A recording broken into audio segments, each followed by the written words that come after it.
Hey everyone, Crackpots here, and today I got for you a classic racing game, Gran Turismo 4, made on the PS2, probably my favourite game of all time, for a very good reason.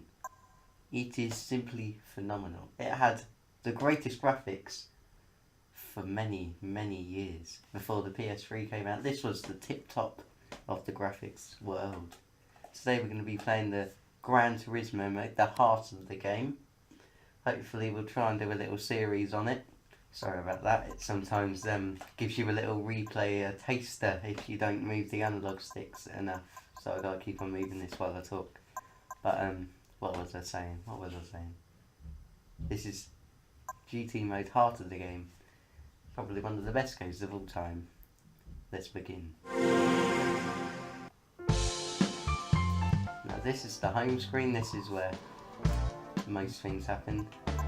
I'll explain all of these in detail a bit later, but the premise of the game is you start off with rubbish cars, you do races, you get money, you get better cars, you do harder races, you get even more money. And that's basically it. Obviously it sounds pretty boring, not gonna lie, but it is an amazing game. Right, to start off I'm going to show you what all of these are. These are dealerships. So you go in France and you buy a French car. So I got 10k. I don't know if I can buy anything for that. Get a cheap starter car, maybe. No, I can't. But see, you buy cars with your credits at the top. And obviously, as you can see, the better the car, the more credits it costs. Obviously, pretty simple idea. Right, that's how you buy cars, brand new, and then you have your used car dealerships, where you can buy old cars that have been used for a lot less than what you would get them at the dealership. Most of the cars here are pretty naff, but you do get special racing cars later on in the game. Right, so that's the used cars. There's 3 of these. You got the early 90s, where you get cars made in the early 90s. You have late 90s, where you can buy cars made in the late 90s. And you have, where is it?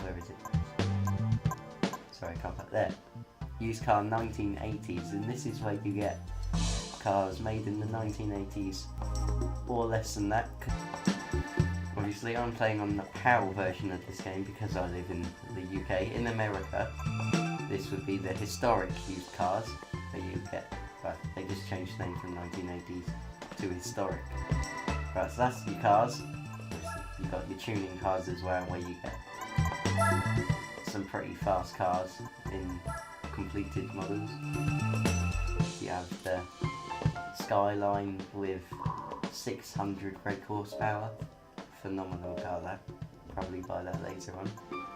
And then you see you get your less expensive cars like a VW Golf, if you would rather have that.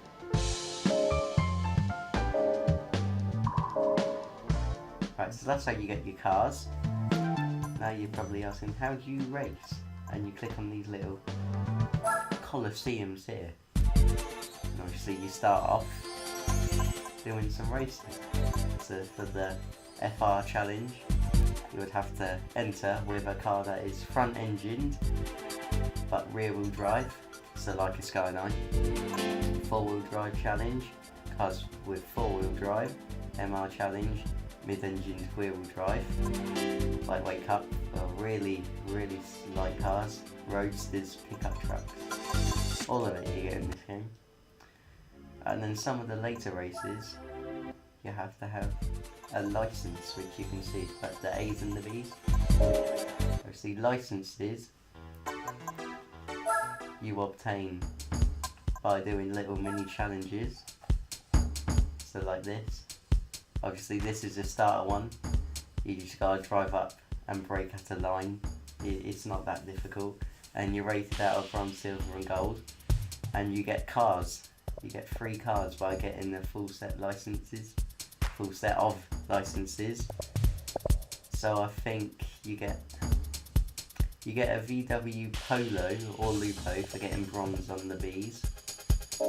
You get I forgot.